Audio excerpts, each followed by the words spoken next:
I love horses. I think they're magnificent animals. They are.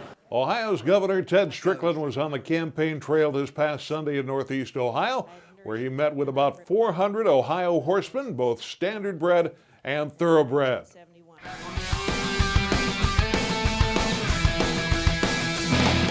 Welcome to another edition of Eye on Harness Racing. I'm John Pavlak. This week, campaigning in Ohio, winning big money at Back to the Track, a look at top-ranked trotters, and more. First up, Ohio's governor, whose order to have video lottery terminals installed at the state's racetrack was derailed by a legal challenge, gave encouragement to horsemen who were in attendance at a gathering in the Buckeye state this past Sunday. The vote that's on the ballot, or the issue that's on the ballot this fall, is not successful. I think it will open up our options and make it much more likely that we will be able to see the racing industry grow and thrive. Two Ohio harness horsemen, Claire Umholtz and Kent Sherman, were among those in attendance. They spoke with our TJ Burkett. Well, we're trying to get the governor to see our ideas with the state of racing in Ohio, thoroughbred and harness. He's very receptive to our ideas, and hopefully this is going to be a good stepping stone for us. This is kind of the first time that the harness guys and the thoroughbred guys have come together in a forum like this. So what does that mean to your cause? Well, I think it's really huge. I mean, we've always had, harness people say, oh, thoroughbreds, harness people, but we've got the same goal in mind, and we just have to unite and work together. What did the governor say that really stuck with you? Actually, I thought he was a little more forthright than I expected, that I think he still wants to move forward with his executive order if we can get a lot of the political paperwork out of the way. More was announced this week about the USTA's Back to the Track promotion, and it could result in a rewarding trip to your local harness racetrack. A $50,000 guaranteed pick four wager will be offered on Saturday, August 14th. It will be a $1 must-win bet on feature races from the Meadowlands, Yonkers Raceway, Northfield Park, and Balmoral Park. A total of 20 harness racetracks will welcome fans back to the track on August 14th and 15th, and each will offer such things as low price or free admission, programs and concessions, handicapping seminars and handicapping contests, and special VIP features. In addition, an exciting new feature will be announced next week.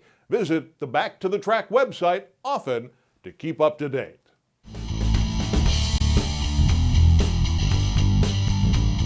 He's got to break the same spot for 4 different times, so I don't know, maybe it's something on the track, I don't know. Maybe he's seen something, try something different next time I'm there, but... And just there? Just there, never made a break or ever thought about making one anywhere else. At least one more laugh doesn't have to worry about racing at Pocono Downs this coming weekend. He will start in the $250,000 Art Rooney Pace at Yonkers Raceway on Saturday. Only 4 horses entered the Art Rooney Pace, which came as a disappointment to Yonkers Raceway management, but probably will make things easier for the likely favorite. Despite the unfortunate breaks at Pocono Downs, trainer Ray Schnitker anticipates that one more laugh will bounce back. Are you disappointed not going this week? I kind of wanted to race there, but I guess less starts by the end of the year will probably help us out in the long run. And how do you come out of that race up at Pocono? Seemed real good. I trained him real fast at Goshen, and he was come out of that great, so hopefully we're in good shape. The Hambletonian is still about 2 months away, but it's not too early to start looking at the anticipated contenders for trotting's biggest prize.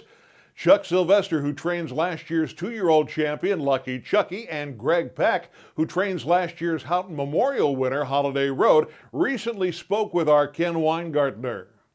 Lucky Chucky, and how's he doing?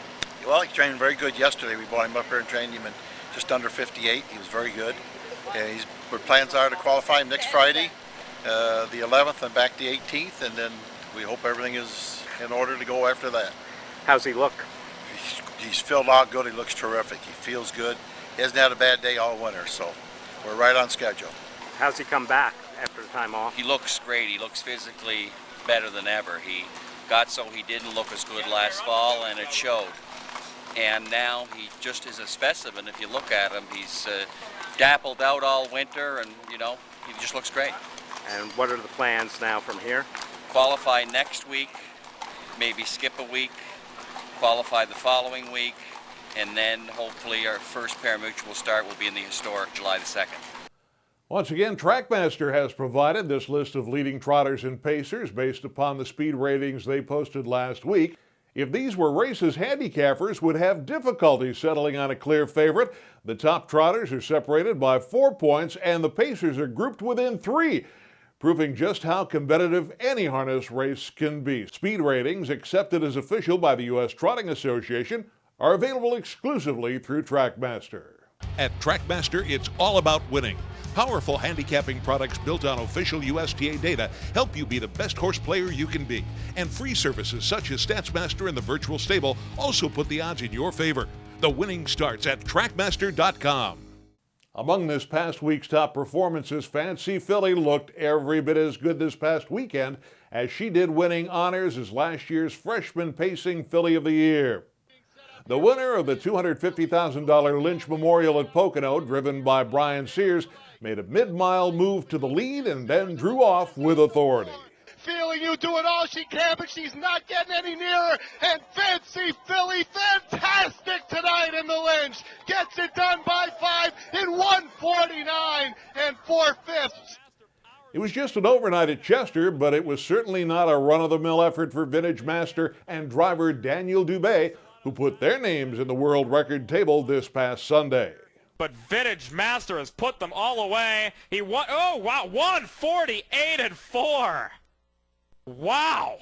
Then, this past Tuesday, Arch Madness, racing with Brian Sears calling the shots at Pocono Downs, became the sport's fastest trotter ever on a 5/8 mile track. Arch Madness is crushing this open handicap field, wins it by about 6. The fastest mile in the history of Tioga Downs came in this past Sunday's $160,000 Art Escape for free-for-all pacers, in which Dream Fair Eternal and driver Tony Kerwood had to move to the middle of the track when turning for home. Dream Fair Eternal to win the 2010 Art Escape. Also this past Friday at the Meadowlands, Shark Gesture sped to the fastest qualifying victory in harness racing history in 1:48 and 2, which prompted this question and rather obvious answer from trainer Larry Remen. Anything you ever say to him, Larry, that's special? No, he does our talking for us.